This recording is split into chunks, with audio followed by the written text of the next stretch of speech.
रिश्वतखोर बहू। ये क्या बात हुई? तुझे पता भी है तो क्या बोल रही है बहू? एकदम सही बोल रही हूँ। अगर आपको मुझसे अपनी इन ऐंठन भरे घुटनों की मालिश करानी है तो मुझे वो देना पड़ेगा जो मैं मांग रही हूँ। एक हाथ दो और दूसरे हाथ लो, सिंपल। बहू हूँ, इसका मतलब ये नहीं कि नौकरानियों की तरह काम करूँ। ये है अमृता और उसकी सास रेखा। अमृता एक नई नवेली बहू है जिसकी शादी कुछ दिनों पहले ही रेखा के बेटे माधव के साथ हुई है। वैसे तो अमृता दिल की बहुत अच्छी है, लेकिन वो कहते हैं ना कि खून का रंग तो दिखता ही है। बस वही डॉन की बेटी होने का रंग यहाँ अमृता में भी दिख रहा है, जो है रिश्वत लेना।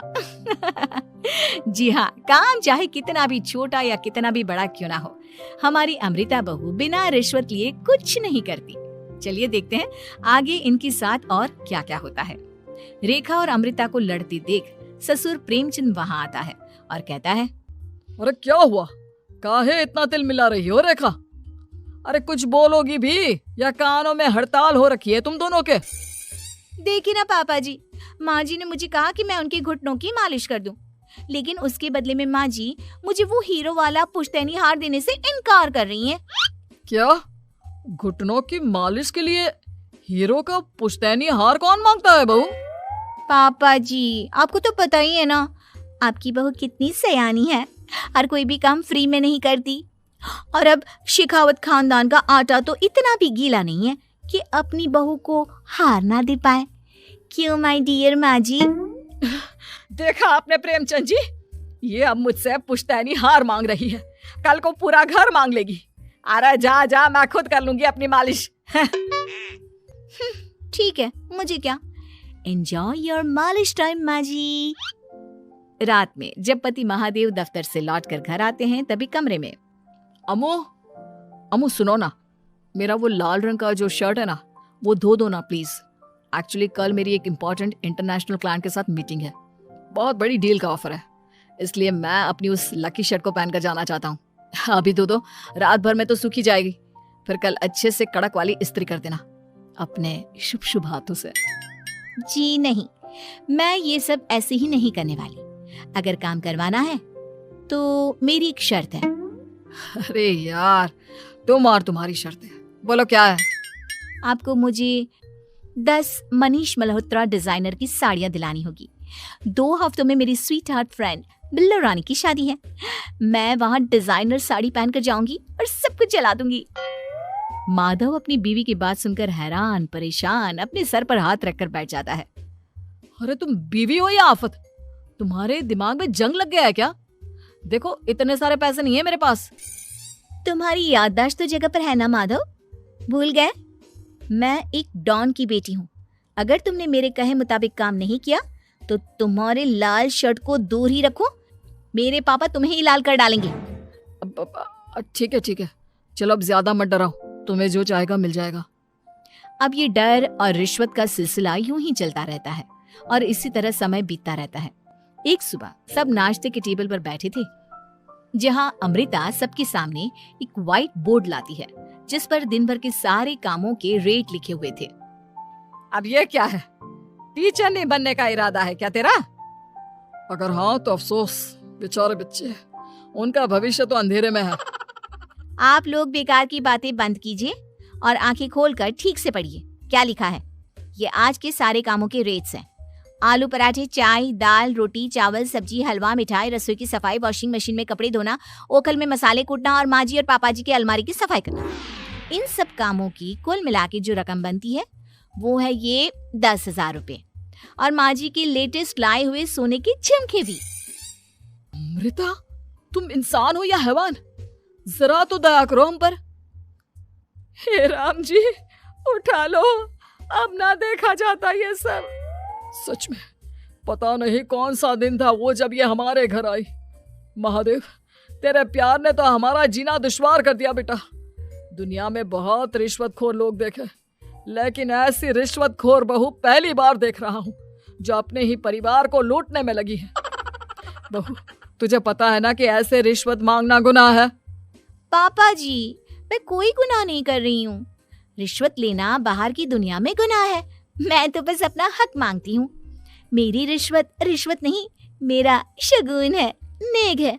और वैसे भी मैं एक बहू हूँ, इसका मतलब ये नहीं कि मैं सब काम पूरी जिंदगी फ्री में करूँ, आपके चरणों को धोते बैठूं और 24 घंटे आपकी नॉन स्टॉप सेवा करती बैठूं। चलिए छोड़िए, नाश्ता और खाना चाहिए तो बोल दो जल्दी से, वरना मैं चली थिएटर। आज मेरे फेवरेट सलमान की पिक्चर रिलीज हुई है। इतना कहकर अमृता वहां से चली जाती है। इस बेवकूफ का जल्दी कुछ करना पड़ेगा। कुछ दिनों बाद घर में पूजा रखी थी और पूजा में 11 पंडितों का खाना बनाने के लिए कहा जाता है, वो भी नई बहू के हाथों से। देखो अमृता बहू, आज घर में पूजा है, 11 पंडितों को खाना खिलाना है, 56 भोग बना पाओगी? उन्होंने कहा है कि नई बहू के हाथों का खाना ही होना चाहिए, नहीं तो मैं रेखा को ही बोल देता हूँ। ओ कम ऑन पापा जी, खाना तो मैंने फ्री फंड में अपने घर में भी कभी ना बनाया, तो अब आपको क्या लगा कि पूजा का नाम लेकर आप मुझे अपनी झांसी में फंसा लोगे? अरे कल मुही, बस अब बस, पहले सुन भी ले क्या कह रहे हैं हम। तुम्हें जितने पैसे चाहिए, जितने तोहफे चाहिए, सब ले लेना, बस पूजा पाठ में कोई बाधा नहीं आनी चाहिए। ओहो, ये हुई ना समझदारी वाली बात। ठीक है, अब आप लोग निश्चिंत रहिए, मैं ऐसा खाना बनाऊंगी कि उन 11 पंडितों की 11 पुश्तें भी मेरे खाने के स्वाद को याद रखेंगी। अमृता पंडितों के लिए खाना पकाती है और पूजा संपन्न होने के बाद उन्हें केले के पत्तों पर खाना परोसती भी है, जिस पर खाने का पहला निवाला खाते ही वाह क्या भोजन है।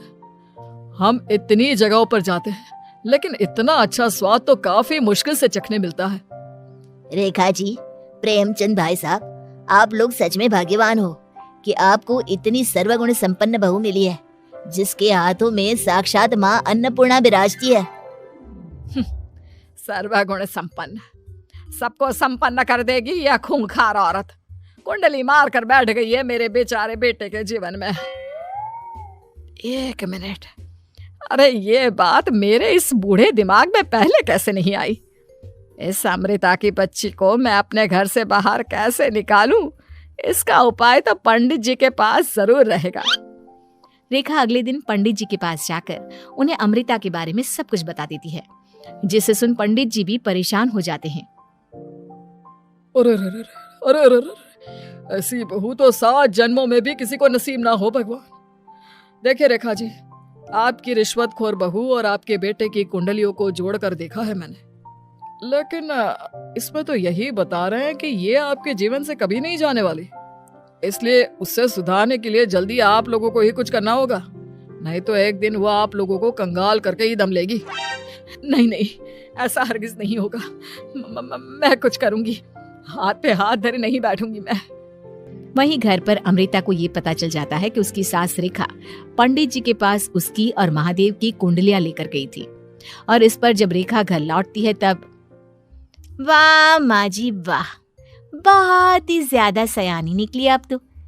लेकिन मैं आपको एक बात बताना चाहती हूँ कि मेरी और महादेव की कुंडलियां जोड़कर पूजा पाठ और हवन करके भी कुछ नहीं मिलेगा, क्योंकि मैं ऐसी बला हूँ जो आप सबकी जिंदगियों से अब कभी नहीं टलने वाली, फिर चाहे आप कितने भी टोटके हवन या उपाय कर लें। तो खुद को समझती क्या है रे बदतमीज, तुझसे बात करना तो दूर, मुझे तो तेरी शक्ल देखना भी नहीं पसंद। अब सास बहू के बीच एक अनकहा सा युद्ध छिड़ जाता है। दिन बीतने लगते हैं, लेकिन एक दिन अचानक रेखा की तबीयत हद से ज्यादा खराब हो जाती है और उसे सांस लेने में भी काफी दिक्कत और परेशानी महसूस होती है। जब उसे डॉक्टर के पास ले जाया जाता है तब डॉक्टर चेकअप करके कहते हैं, देखिए मैंने सारे टेस्ट करके देख लिए हैं और रिपोर्ट्स को क्रॉस चेक करके ये पता चला है कि रेखा जी को गंभीर दिल की बीमारी है। उनके फेफड़ों में भी काफी सूजन आ गई है, उनका जल्द से जल्द ऑपरेशन करना होगा, वरना आई एम सॉरी टू से उन्हें बचाना मुश्किल हो जाएगा। ये खबर सुनकर प्रेमचंद और माधव दोनों हक्का बक्का रह जाते हैं। लेकिन डॉक्टर साहब कितने पैसे लगेंगे ऑपरेशन के लिए? और उसके बाद रेखा पूरी तरह ठीक तो हो जाएगी ना? जी हाँ, इस ऑपरेशन के बाद वो बिल्कुल ठीक हो जाएंगे, लेकिन वो तभी हो सकता है जब ऑपरेशन टाइम से हो पाएगा। और रही बात ऑपरेशन के खर्चे की, तो उसमें तकरीबन 6 से 7 लाख रुपए तक लग सकते हैं। जहां एक तरह सब रेखा की तबीयत और ऑपरेशन को लेकर परेशान होते हैं, वहीं घर पर रेखा को बिस्तर पर देखकर भी अमृता के अंदर जरा भी दया नहीं आती। ओ माँ जी, ये अपना फालतू का मेलोड्रामा बंद कीजिए ना आप। मुझे पता है आपको मुझे रिश्वत नहीं देनी है और घर के सारे काम मुझसे मुफ्त में करवाने हैं, इसीलिए आप ये सब कर रही हो ना। सीरियसली अमृता, ऐसे हालात में तुम ऐसी बातें कैसे कर सकती हो? हम यहाँ परेशान है कि ऑपरेशन कैसे कराएंगे, बैंक में इतने पैसे भी नहीं है, और तुम माँ को ताने सुना रही हो। अरे अमृता बहू, मैं भला ढोंग क्यों करूंगी? हम 6 से 7 लाख का बंदोबस्त कैसे करेंगे? करेंगे पापा, कैसे भी करेंगे। अमृता, अगर कभी भी जिंदगी में तुमने मुझसे सच्चा प्यार किया है, एक पल के लिए भी सही, तो तुम्हें आज इस परिवार, इस घर की नींव, मेरी माँ को बचाना होगा। हमने अपना सब कुछ तुम्हें दे दिया है, अब तुम्हारी बारी है अपने किए का हिसाब चुकाने की। मुझे पता है तुम्हारे अंदर भी दिल है। अमृता बिना कुछ कहे वहां से चली जाती है और अपने कमरे में जाकर वो अलमारी में से अपनी माँ की तस्वीर को निकालकर अपने सीने से लगाती है और भावुक हो जाती है। माँ, आपके जाने के बाद पापा ने ही मेरा ख्याल रखा, लेकिन उनकी वजह से ही मुझ में काफी बुरी आदतें भी आ गई। शायद मुझे इतना बुरा आपकी गैर मौजूदगी ने ही बनाया। मैंने कभी आपकी लोरी नहीं सुनी, आपकी गोद में नहीं सोई, आपके हाथों से अपने बालों की चंपी नहीं करवाई, क्योंकि वक्त से पहले ही आप मुझे यहाँ छोड़कर चली गई। लेकिन अब मैंने जितना भी इस घर से लिया है, उतना सूद समेत चुकाने की बारी आ गई है। अब मैं अपने रहते अपने प्यार को भी उसी दर्द से नहीं गुजरने दे सकती जो मैंने आपके नहीं होने से सहा है। अमृता तुरंत ही अपने सारे पैसे और गहने माधव को लौटा देती है और रेखा का ऑपरेशन किया जाता है। रेखा ठीक हो जाती है और जब घर आती है तब अमृता दरवाजे पर आरती की थाली लिए खड़ी होती है। वेलकम होम माँ जी, हाय मिस्ड यू। पता है कितने दिनों से किसी के भी साथ लड़ाई नहीं की थी मैंने, और ना ही किसी से रिश्वत मिली मुझे। क्या? हमें तो लगा था कि तेरी अकल ठिकाने आ गई है, लेकिन तू तो अभी भी जैसी की तैसी ही है। माँ जी, पूरी बात तो सुनिए। हाँ, ये सच है कि मैं रिश्वत लिए बिना नहीं रह सकती लेकिन अब ना मेरी रिश्वत बदल गई है। अब मुझे हर काम के बदले झप्पी, अपनापन, प्यार और अपनी इस माँ का दुलार चाहिए। ये सब तो हम तुझे भर भर के दे सकते हैं बेटा। पूरा घर एक साथ अमृता को जोर की झप्पी देता है और सब हंसते मुस्कुराते घर के अंदर चले जाते हैं।